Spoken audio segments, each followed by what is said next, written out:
Sedikit saja dari apa yang ahli sampaikan dalam paparan tertulis. Ahli mendorong agar mahkamah melakukan judicial activism.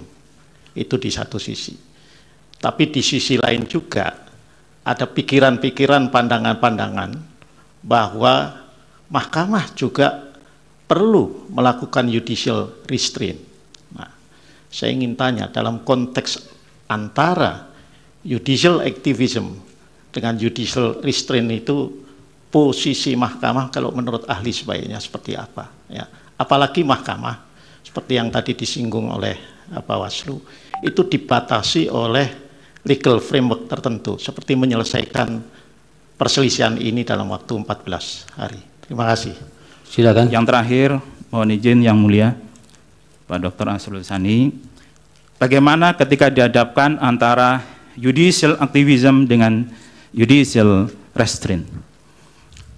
Bagaimana posisi Mahkamah Konstitusi? Mahkamah dalam beberapa putusannya memang kadang-kadang mengambil posisi judicial activism, tapi kadang-kadang mahkamah mengambil posisi judicial restraint. Saya pernah meneliti soal rasio desiden di mahkamah ini, tapi dari sisi benang merahnya saya melihat Mahkamah Konstitusi berani melakukan judicial activism ketika terjadi tanda kutip kedaulatan hukum. Ada sesuatu yang sangat mendesak di bidang hukum yang mahkamah harus hadir. Misalnya, ada condition intolerable, kondisi yang tidak bisa ditolerir, sehingga kalau mahkamah tidak memutus, maka penyelenggaraan suatu election akan mengalami pertentangan dengan pasal 22E. Itu yang diambil mahkamah di kasus Jawa Timur 2008.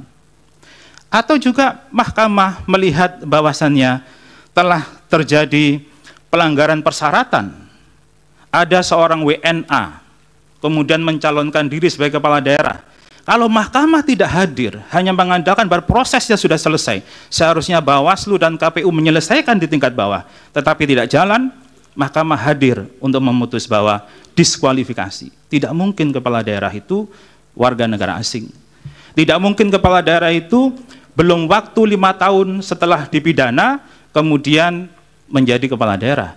Tidak mungkin kepala daerah ketika hukumnya masih lama, mantan terpidana.